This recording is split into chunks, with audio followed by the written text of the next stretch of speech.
All right, let's take another look at an Eric moment from this season. Here's a clip. Take a look. Man of the atom. Man of the atom-sized penis. Eric. That's very concerning. Jessica, tell him. Eric, come on. It's a little shrinkage. It's pretty much all killing. What are you doing? Why are you Fun of me, girl. What are you talking about? Where are you going? Don't make fun of me. He's gonna go get clothing. Oh my God! He's gonna go Oh, find look at clothing. that! Oh my God. He's gonna go get clothing. Let's go with towel and clothing in here. Eric. Little wussy. Oh my Come God. back, man. Yeah, now that is entertaining television. Thank you. All I can say is, yikes.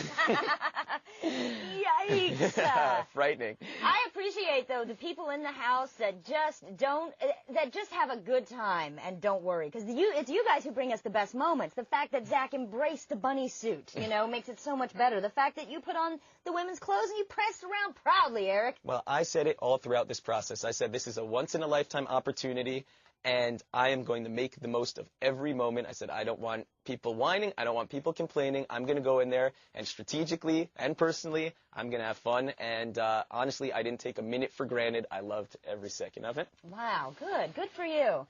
Beverly, calling from Addison, Texas. You're on House Calls. Hey, Eric. Hey, Gretchen. Thanks for taking my call. Hi. Hey, I just wanted to ask you, Eric, I'm pretty convinced of you and Jessica's affection towards each other. What would you have really said to the rest of the jurors if you guys would have made it to the final two together? There is no doubt there wouldn't have been any negative campaigning against each other. Jessica and I played the game side by side, much as Dick and Danielle did, and it really would have been in the jury's hands as to how they wanted to perceive it at that point. I would have promoted my game positively, and she would have promoted hers positively as well, and it would have been for them to decide.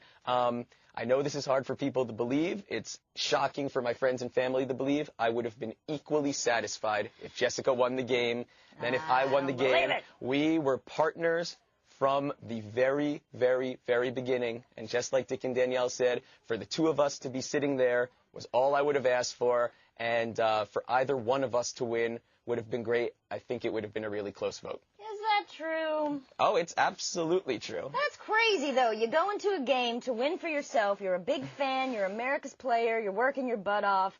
And you would be just as happy if your partner wins first place? I would sincerely be just as happy. I wasn't going to roll over. I was going to campaign for why I played a good game, just as I would have expected her to do the same thing. And it would have been out of our hands. And I would have felt great about the outcome either way. Wow. Well, very congratulations on your bigness in that moment. I know, it's rare for me. I can't say that I would be... It's rare for me, so let's just take the moment. All right. Ronnie, calling from D.C., you're on House Calls. Hey, Gretchen. Hey, Eric. Hey. You are my favorite player in this game, and I'm a fellow New Yorker as well. I got a question. Well, congratulations first on winning the $40,000. Thank you. And my question is, if you had your own decision, what end game would you have chosen? Who would you have aligned with at the end? Would it be Jamaica and Jessica, or an Amber, or what would you have changed?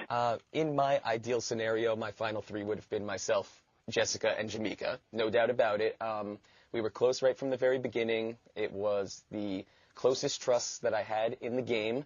And if I'm being quite honest, I think Jessica and I would have defeated her at the end of the game. So I think it would have been great. I think we had the personal relationships to carry us to the end. And I think it would have been a scenario in which Jess and I would have been sitting there together. In my ideal world, I would have loved to see it shake down in that way. All right, let's take a look at another clip here. Just one more. Do you like watching yourself so far? Yeah, it's crazy, but I love it. Yeah, okay. Well, here's another amusing clip. Take a look. I don't think you know how much I need you here and how much I want you here. I am going to be a maniac for as long as I stay, fighting for your honor. Jessica, I love you. Now, okay, now that was a very touching moment.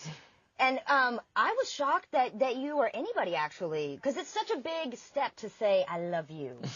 Did that just come out, or did you sort of plan that out? Oh, it was most certainly not planned. I mean, what I'm sure people understand is these messages are 10 minutes long. and they cut them down to, the best 20 seconds that they got. Everything I said, I entirely meant and felt in the moment, and it was my worst nightmare to see her go, only to be followed by myself leaving 20 minutes later. So fast. Yeah, I mean, I just wanted, I thought I was going to have an American Idol moment. I thought I was going to have So You Had a Bad Day playing behind me as I walked out of the door. Right. I mean, it was, it was, as I've said, time and time again, everything that Jess and I shared in the house was completely true. And, I was glad I was able to express it to her as she was leaving. Yeah, and not a bad summer. Get to go on this great show, meet somebody that you really, really connected with. Then, at least, you both got kicked out at the same time and got to spend, I'm assuming, some fun time at the sequester house without the cameras on you. Honestly, it wasn't the lack of cameras that was enjoyable. It was just being in the real world. I mean, we got to actually sit down and watch a movie, play a board game, It little was mental stimulation. It was honestly just really nice to be able to have a conversation that for 5 minutes did not involve the game, and it was a great taste of, what we have in store down the road. Misty in California, you're on House Calls with Eric. Hi, Eric. I was wondering if you would be interested in doing the Amazing Race with Jessica. Oh, absolutely. Anyone who's listening, we're stating it now. I don't drive stick.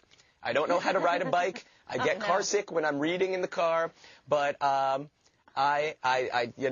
throw away people's passports. I'll do whatever I need to do. I would love it. I love reality shows. Love Amazing Race, and Jess would be a great partner. I think we'd be fierce. Yeah.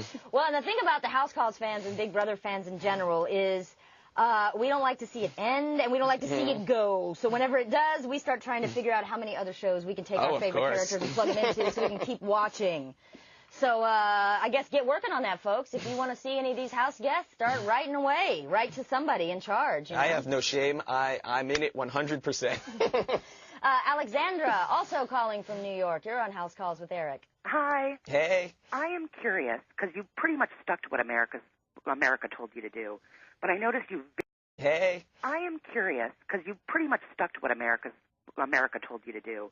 But I noticed you very actively campaigned to get Nick out, although America had said, we kind of want him to stick around. How do you kind of justify that? Well, honestly, it took me a little bit of time to embrace every single task, and some of them I connected with quicker than others.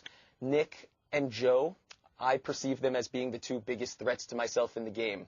The fact that I could get them out in week 2 and week 4, it was not an opportunity that I could pass by. Nick was playing a very similar but different game to me. I felt like it opened up a lot of opportunities to see him go. I used a 36-hour window of time. I got the person that was asked to be nominated that week. It was Jen, and I got her up. Before I found out who I was supposed to campaign to evict, when I didn't have a task on my table, I made everyone fully aware of the fact that I wanted Nick to go. As soon as I got the other task back, I started campaigning against Kale, but it was obvious to everyone where my true feelings lied at that point. And what can I say? It was one time in the game I played personally for myself, and I do feel like my game was far stronger for him leaving at that time. We actually have some more video of that task, too. We're on top of it today, finding everything we talk about. Zing, zing, zing, zing, zing. Okay, let's look at another clip of a task that we asked Eric to carry out. Eric, you're so excited doing this. He's so happy. He loves it.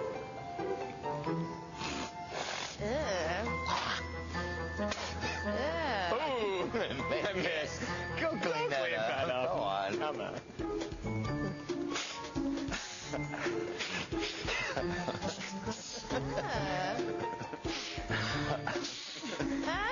The difference is I'm putting it on him. The difference is I'm putting it on him.